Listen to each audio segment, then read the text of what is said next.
Hello అండి. అందరికీ నమస్కారం. ఆహా! మిర్చి బజ్జీలు చూడడానికి భలే ఉన్నాయి కదండీ! నోరూరిపోతుంది కదా చూస్తుంటేనే. మీరు కూడా ఇలా చేయాలి అంటే ముందుగా మిర్చీలను తీసుకొని వాటికి నిలువుగా ఘాట్లు పెట్టేసి అవి కారం ఉంటే లోపల గింజలు తీసేయండి. నేనైతే ఎక్కువ కారం లేవనేసి తీయలేదండి. ఆ తర్వాత పిండినైతే కలుపుతున్నాను. ఒక కప్ అయితే పిండి తీసుకొని దాంట్లో కొంచెం సాల్ట్, కొంచెం సోడా, అలాగే వాము కూడా నలిపి యాడ్ చేసుకున్నాను.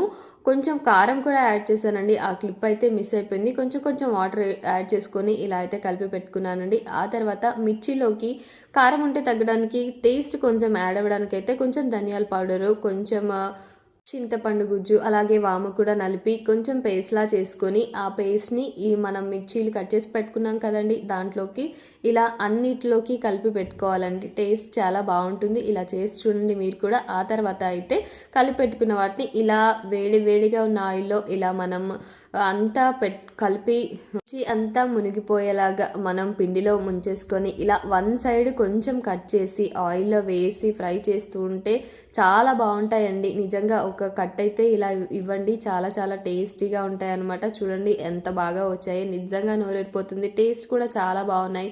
మీరు కూడా ట్రై చేసి ఎలా వచ్చాయో కమెంట్ చేయండి. ప్లీజ్ నా ఛానల్‌ని సబ్స్క్రైబ్ చేసి నాకు సపోర్ట్ చేయండి. Please support me.